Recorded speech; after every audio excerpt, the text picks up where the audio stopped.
From birth, our girl was built different. She popped out with a full head of white hair. While other kids were hitting the books, our queen was just chilling at home, sunbathing and munching on snacks. Her parents? They were so stressed, their hair turned white before hers. Until one year, an ancient Taoist priest with serious immortal vibes showed up. He stroked his beard and told her parents, "This young lady? She's naturally free-spirited, untainted by the mundane world. It seems we're fated. If you trust this humble Taoist, I shall guide her in cultivation, ensuring she lives a life of wealth and zero worries." And just like that, by day, our girl would meditate with the old Taoist. But by night, when he dragged her out to stargaze, she'd just be over there, totally dozing off. Then came the year she turned 16. The palace was recruiting beauties, and on her first day there, she straight up divined her own fortune. The reading? Do absolutely nothing. Just lay still and you'll win, period. From that day forward, our girl embraced the comatose life. Eat, sleep, repeat. Skip the concubine selection? Check. Feign illness to avoid greeting the empress? Double check. The emperor would try to flip her name tag, only to suddenly sneeze, get a runny nose, and have his servants conveniently arrange for her absence. Meanwhile, the other concubines in the inner palace were fighting each other to the death, literally.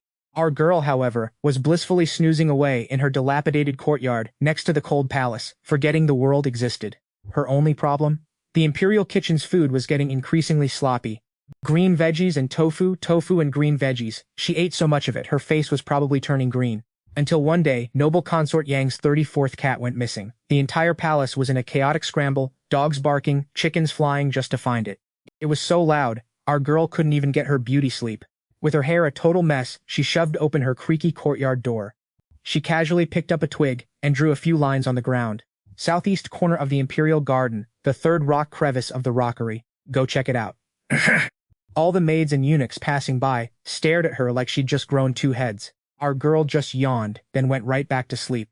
Half an hour later, noble consort Yang, cradling her lost then found cat, stood at our girl's courtyard door, her face looking like a paint palette had been dumped on it. How did you know? I divined it. The next day her lunch had an extra chicken drumstick. Goals. A few days later, Yang Guifei stormed into our girl's dilapidated courtyard, leading a whole squad. Ha Qinghuan, are you playing tricks? The peonies she'd carefully tended had withered overnight, their petals scattered all over the ground. Our girl was squatting in the corner, intently observing ants moving house, not even bothering to look up. Southwest corner, 3 inches under that flower, there's a paper doll. Yang Guifei, half skeptical but half believing, ordered her people to dig. Lo and behold, a cloth doll riddled with needles, with her exact birth date written on it. Yang Guifei's face went sheet white. Our girl brushed dust from her hands. In your palace, there's someone in a green dress with a mole near their mouth. Yang Guifei, radiating pure murderous intent, stormed off with her people. Rumor has it, she snagged a spy her rivals had planted for years. Get that green tea. Our girl's lunch got a serious upgrade. 2 savory dishes, 1 vegetarian, plus a plate of exquisite dim sum. Yes, queen? Soon, rumors about our girl started flying around the inner palace. That person next to the cold palace is a bit off. Heard she can tell fortunes, but it's probably just wild guesses, right? The empress suffered from crippling headaches. Imperial physicians were useless, and she couldn't sleep a wink all night. Phoenix Palace was shrouded in gloom. Then some big mouth conveniently dropped a hint. Heard that person next to the cold palace. The empress's head steward personally showed up. Ha Karen, about the empress's headaches. Our girl was stretched out on her DIY sunbathing chair, too lazy to even lift an eyelid. Under my pillow, there's a lotus-carved jade. Just take it and chuck it into the lotus pond. You're welcome. The next day, news spread from Phoenix Palace. The empress had a glorious night's sleep, and her headache? Poof! Gone. Our girl's dilapidated courtyards suddenly turned into a happening spot. Eunuchs and maids lined up with gifts. The empress bestowed silks, noble consort Yang gifted jade bracelets, other consorts gave rewards, and even the imperial kitchen staff started being extra polite. Her little dining table had never seen such a lavish spread. Braised lion's head, steamed flounder, crystal shrimp dumplings. She was eating good. But alas, the days of undisturbed luxury were about to end. Trouble, as it always does, finally arrived. Noble consort Yang's gaze towards our girl became increasingly different. It was a cocktail of envy, jealousy, and pure calculation. She accidentally bumped into our girl in the imperial garden, flashing a smile that didn't quite reach her eyes. Ah, Karen, you're quite the celebrity these days, aren't you? Even the Empress Dowager herself had to look at our girl boss differently. Consort Yang, you flatter me too much. It was merely luck on my part. Oh, really? So? Little sister, why don't you tell my fortune and see when I'll bear his majesty a prince? She moved closer, the strong scent clinging to her making my nose twitch. Ugh. Silence fell around us. everyone holding their breath, ready to soak up the drama. This question was both insidious and utterly malicious. Get it right, and she'd be accused of witchcraft or sedition. Get it wrong, and it's treason punishable by death. Total lose-lose, right? Consort Yang, perhaps you should have an imperial physician check you out first. What exactly do you mean by that? Your Highness's fragrant balms contain musk pollen. Prolonged exposure, I'm afraid, makes it difficult to conceive. Consort Yang's face instantly went as white as a sheet.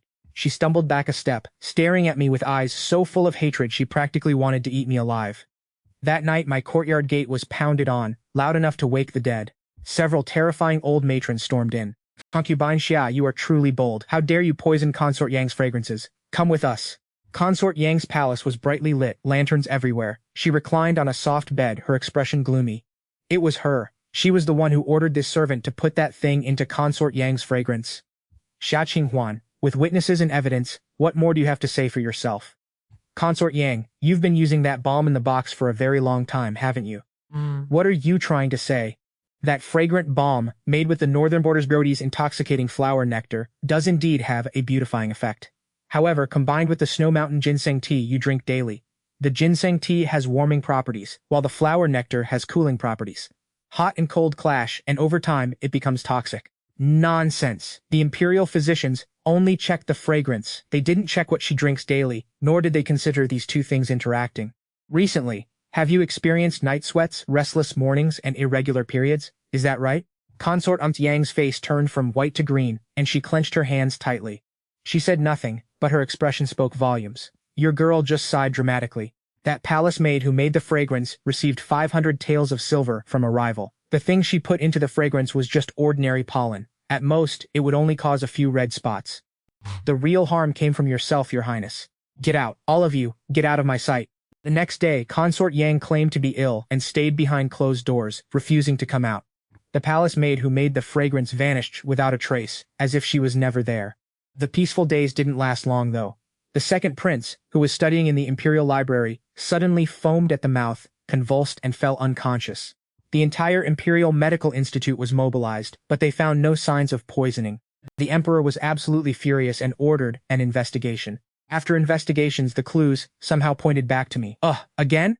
A young eunuch confessed. A few days ago, this servant saw concubine Xia sneaking around the study, and even buried something in the corner of the wall. The imperial guards dug up a wooden voodoo doll, carved with the second prince's name and birth date, right there in the corner of my small courtyard.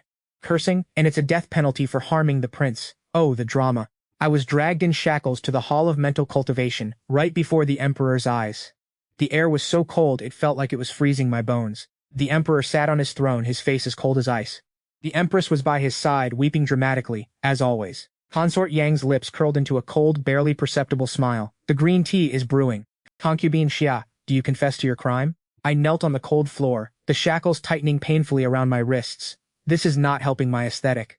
Don't you know there are witnesses and evidence? How dare you deny it? That wooden doll is ironclad evidence. I looked up at the high and mighty emperor. He was also looking at me, his eyes unfathomably deep. What's he thinking? Your Majesty, that wooden doll is not mine. Oh honey, no. The second prince's birth date is Year of the Tiger, first month, horse day. But on that little voodoo doll, it carved as Year of Tiger, first month, horse day, hand hour. Just 1 can hour off, and the empress's crying stopped, while His Majesty's eyes turned sharp AF. The head eunuch immediately grabbed the ironclad evidence doll to examine it, and his face instantly turned ghostly pale. Look, if you want to frame someone, at least get their birthday right. This amateur hour framing job is just embarrassing. Girl, you're trying to gaslight us? How do we know you did purposely mess up? Also, you said you saw me burying something by the study wall. What day was that again? And what time, precisely? 3 days ago, during U hour? 3 days ago, during U hour, your girl was busy by the abandoned well behind the cold palace, helping Consort Wang look for her dropped golden hairpin. Aunt Liu from the laundry room and Wang Chao, the third patrol captain of the Imperial Guards, were both witnesses. His Majesty can send someone to verify. Easy peasy. I mean, this servant must have misremembered. It was 4 days ago. 4 days ago, Eunuch Zhao from the Imperial Household Department brought 3 junior eunuchs to deliver charcoal for me to survive winter. They were in my courtyard from Shen hour until 3/4 of U hour. They can all testify.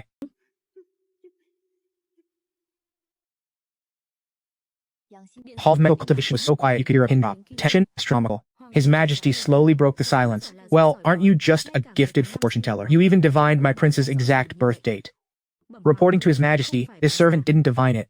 The second prince had his full-on celebration. The Imperial Household Department recorded. I just happened to glance at it while passing by. Great memory, what can I say? Our girl answered honestly, of course. That poor junior eunuch dragged away faster than conceived plot twist. As for Consort Yang, for believing that trashy Dian, she was confined for 3 months to reflect on her mistakes. Girl, bye. Our queen was declared innocent and sent back to her humble abode. The head eunuch himself came on rewards and consolation and conveniently delivered imperial decree. Consort Xia, His Majesty's decree is for you to change residences. Change where? Qiankun Palace's side hall. Qiankun Palace's side hall? That's practically in the Emperor's backyard. Can I not go? It's so good and peaceful here. Consort, please don't make it difficult for this humble servant. An imperial decree cannot be defied, you know. And just like that, our girl was forced to move to the dazzling golden Qiankun Palace's side hall. But honestly, she felt totally out of place, like a salted fish forced into a fancy gold-plated fish tank. His Majesty would occasionally drop by, not saying a word. He'd just sit there, approving memorials or reading a book. Meanwhile, our queen would be on the other side, either dozing off or staring blankly out the window, counting how many birds flew by. Today he arrived again, finished approving a stack of memorials, rubbed his temples, and then suddenly spoke up. Consort Xia, divine fortune for me. Divination, for what? Divination for my entire empire. Hey, is he actually asking for that? Why would divining the nation's fate shorten one's lifespan?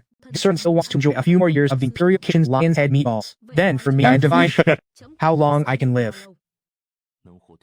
The eunuchs and palace maids in the Hall of Mental Cultivation immediately dropped to their knees, heads bowed low, not daring to even breathe too loudly. The drama? Off the charts. Our girl sighed. Your Majesty, you really want to know this? You really want to know? Speak. Alright then, the divination fee is 1,000 taels of gold, no haggling.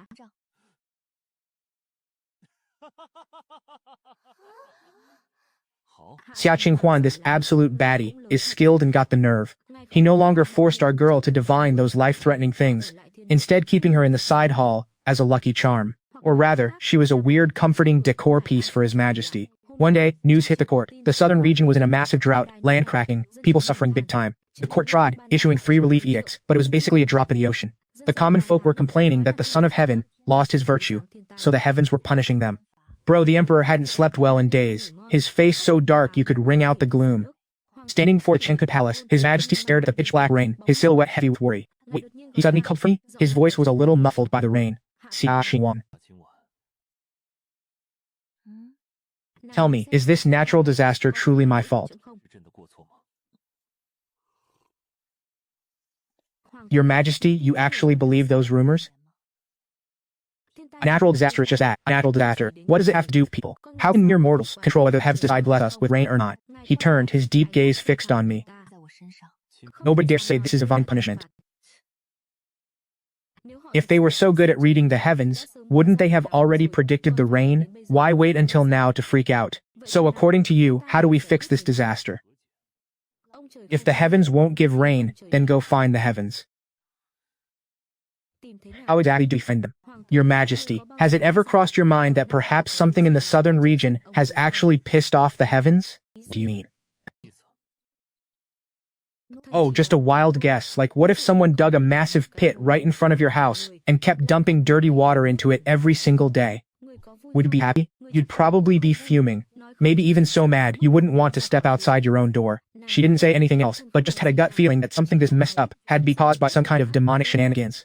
A place this big suffering such an extreme drought that not even grass can grow? There has to be a cause. The very next day, His Majesty secretly dispatched 3 army divisions straight to the southern region. Half a month later, an urgent 800-lee secret report came flying back. In the Hall of Mental Cultivation, the Emperor stared at the secret report for ages, silent, before finally letting out a massive sigh.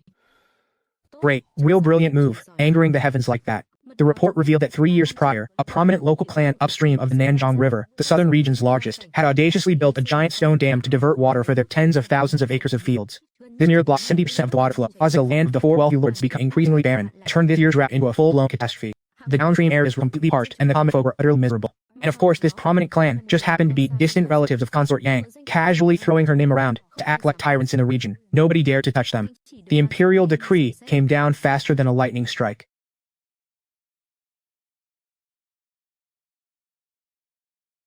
The stone dam was demolished, and the Nanjiang River's waters rushed down with a vengeance. Prominent clan had all their assets confiscated and were promptly tossed into prison. Consort Yang was implicated, stripped of her title, demoted to a mere concubine, and confined for a year. Take that green tea. The Yang family's influence completely purged. A month later, the southern region was drenched in rain and the drought was finally broken. The people returned to their homes, and a potential national catastrophe silently averted, all thanks to our girl's rain power. The emperor hosted a small, intimate banquet in Jiangkun Palace, just me and him, with dishes so exquisite that could have been art. Xia Xingwan, you've performed a monumental service this time. What reward do you wish for? I put down my chopsticks, thinking very seriously, Your Majesty, could I possibly swap that huge rock-hard Ziton wood bed in the side palace for my old comfy mattress? That bed is way too hard. I wake up with a terrible backache. He just stared at me, wine cup in hand, for a long moment, then finally let out a deep sigh. Xia Xingwan, you truly are a peculiar one. Thank you for the compliment, Your Majesty. Life returned to its peaceful routine. Our girl was still chilling in side palace of Jiangkun Palace, sleeping on that super comfy, custom-made mattress from the imperial household apartment, with the imperial kitchen constantly whipping up new dishes for her. The only thing was, the emperor's gaze toward our girl got weirder and weirder. Sometimes it was like he was looking at an unsolvable puzzle. Other times, it held a helpless, fond smile. Bro is down bad. Just like that, hunting season arrived. In the royal hunting grounds, banners fluttered, horses neighed, and the emperor was hyped AF. Our girl, draped in a thick fox fur cloak, was curled up in a corner of the grandstand, hugging a hand warmer and dozing off. She had zero interest in these rough-and-tumble activities. Suddenly, the thundering sound of horse hooves echoed from afar, followed by panic screams. The entire hunting ground erupted in chaos, as rumors spread that the emperor was in danger. The empress, terrified, shot to her feet. The high officials were in a panic. The commander of the imperial guards immediately rallied his troops for rescue. It was pure pandemonium. Our girl was jolted awake by everyone screaming. What's up? Concubine, His Majesty encountered an assassin in the hunting grounds. It seems to be a huge beast. A girl's heart skipped a beat, all sleepiness vanished, and her fingers instinctively started pressing divination patterns under her sleeve. Deep within the hunting forest, our emperor held his long bow, facing a massive, enraged, white-striped tiger. The tiger snarled, baring its fangs and claws. Our emperor gripped his golden bow tightly, his sharp eyes ready to fight to the death. Just as it was a moment of life and death, a slightly breathless, almost off-key female voice suddenly rang out. Before anyone knew it, our girl had somehow gotten past the chaotic imperial guards. Your Majesty, don't move. She reached the front, hair disheveled, fox fur cloak askew, clutching a handful of something that looked suspiciously like dry grass and a few twigs. She looked both messy and absolutely hilarious. Xia Tai-ren, it's dangerous, quickly retreat. They told Xia Qinghuan to retreat, but our girl acted like she didn't hear a thing, her eyes locked on the tiger, then quickly darting to the emperor and the surrounding terrain. Fingers under her sleeve moved even faster, pressing those invisible divination patterns. Just as the tiger completely lost its patience, letting out an earth-shattering roar and preparing to pounce, our girl didn't retreat. Instead, she dashed forward 2 steps. To everyone's astonished gaze, she used all her might to throw the messy handful of dried grass and twigs towards the side of an unremarkable mound of earth, which only had a few low bushes.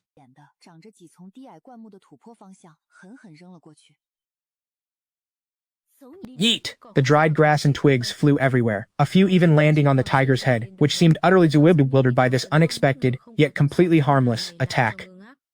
Its giant head swayed as it let out a growl, the fierce glint in its eyes becoming even more ferocious. It was clear it had been thoroughly enraged. It completely ignored the emperor before it, its massive body turning towards our girl, charging forward with a foul wind. Concubine, be careful. Screams erupted, and our emperor's eyes turned bloodshot as he drew his bow, ready to shoot. But in this life-or-death moment, a sudden twist occurred. The tiger's body, mid-air as it charged, suddenly, without warning, plunged downwards with a mighty crash, followed by its enraged, pained roar. Its giant body had fallen straight into that very mound of earth, where our girl had thrown the dried grass. Dust flew everywhere as the ground collapsed, revealing a deep, gaping pit. From the pit echoed angry, somewhat fearful roars, the tiger's desperate thrashing, and the sickening sound of snapping bones that made everyone's hair stand on end. Everyone was dumbfounded, staring at the sudden pit, at the tiger thrashing helplessly within it, and then at our girl, standing by the pit, patting her chest, looking absolutely scared stiff. A deathly silence fell, broken only by the tiger's unwilling roars from deep within the pit. It was only later that they learned the spot was a large, abandoned trap from previous dynasty, specifically designed for hunting huge beasts. Our emperor was escorted by his guards to the edge of the pit. He looked at the tiger, its leg broken and barely breathing below, then at our girl, her face ashen, hair disheveled, with an indescribably complex gaze. He remained silent for a long time, finally uttering only 2 words, return to palace. After that terrifying incident at the hunting grounds, the atmosphere in the imperial palace became subtly strange. Our emperor's gaze upon her now held a few more layers of scrutiny and an indescribable weariness. By imperial decree, His Majesty no longer allowed her to reside in the side palace, instead bestowing upon her an independent residence named Jingxi Yuan, not too far nor too close to his own sleeping quarters. Its grandeur far exceeded what a mere concubine should have. Rewards poured in like a flood, silks, brocades, jewels, and jade piled high in her storehouses. But she had been indirectly isolated. Aside from the eunuchs delivering her goods, very few people came to visit. Our girl, however, was perfectly happy with peace and quiet. Every day, she would bask in the sun in Jingxi Yuan's large courtyard, munching on melon seeds and researching new dim sum recipes from the imperial kitchen. 3 months later, the plum blossoms of Jingxi Yuan bloomed in full. Their fragrance delicately perfumed the air.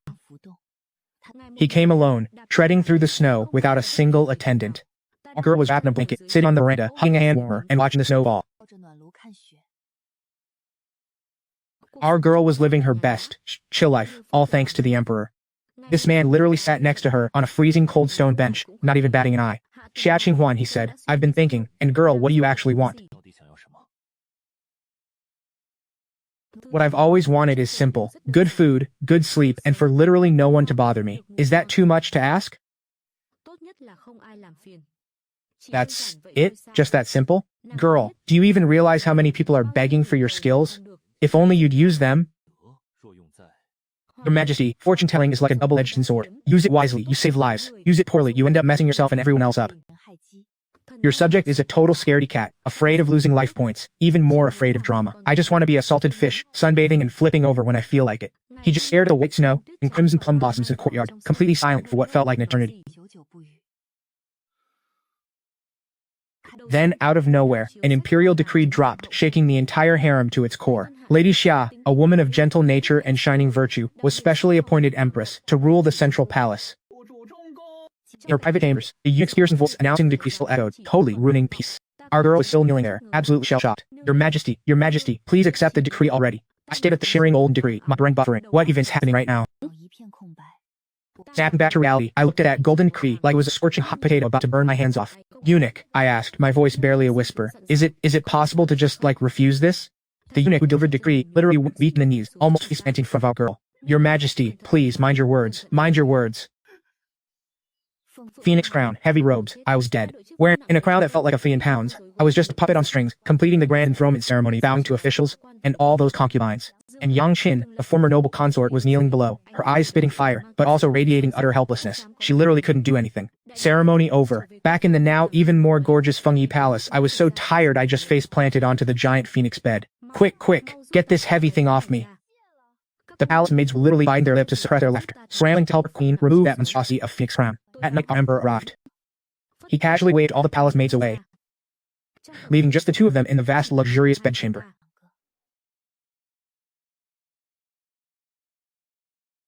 So, how are you feeling? My neck is literally about to snap off. He chuckled softly, walking behind her, his warm fingers gently pressed into her nape, just the right amount of pressure. Bro was already providing neck massages. But why me? Because you're so utterly lazy.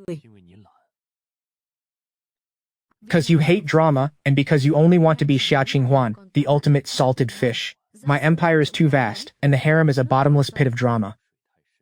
I need an empress who won't cause trouble, won't form cliques, and won't scheme to pop out a son just to snatch power. Even better, someone who doesn't even want this position. Only then can I truly relax.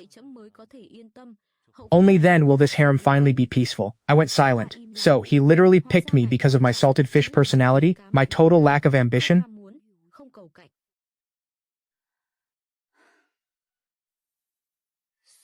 So basically, I'm just here to keep the bad vibes away?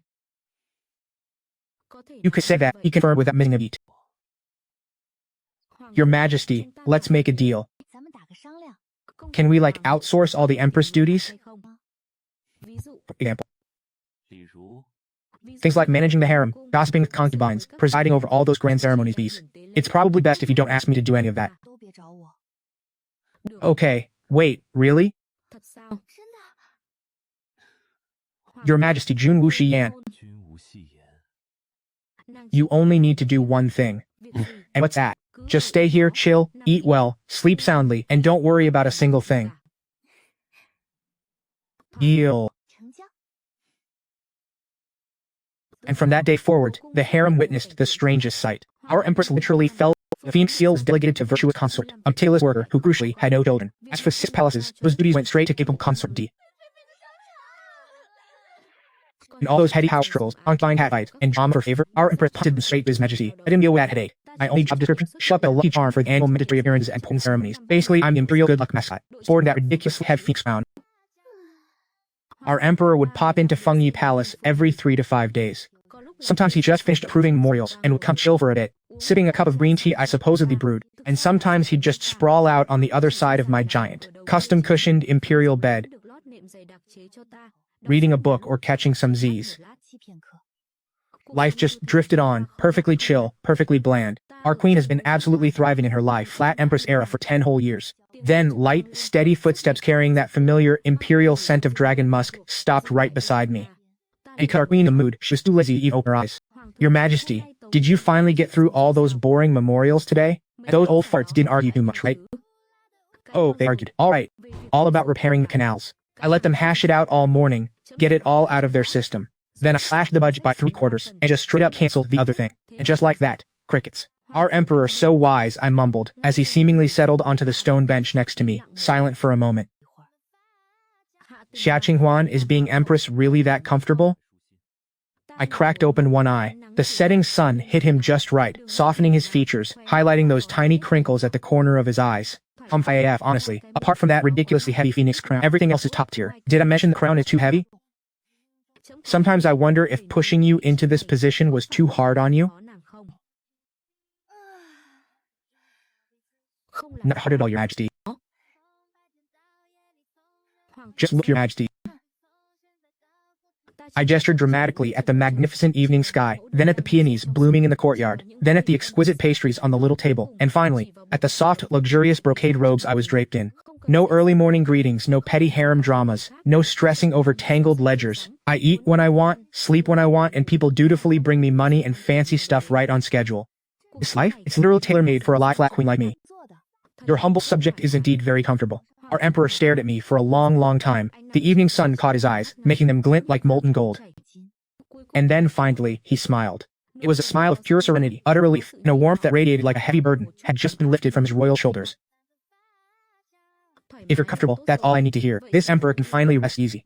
The evening breeze whispered by, twilight settled, and the glazed tiles of Fengyi Palace shimmered, with a soft glow in the last golden rays. It was like a lie-flat queen had finally found her perfect chill zone, lazily flipping over to sunbathe and blow bubbles.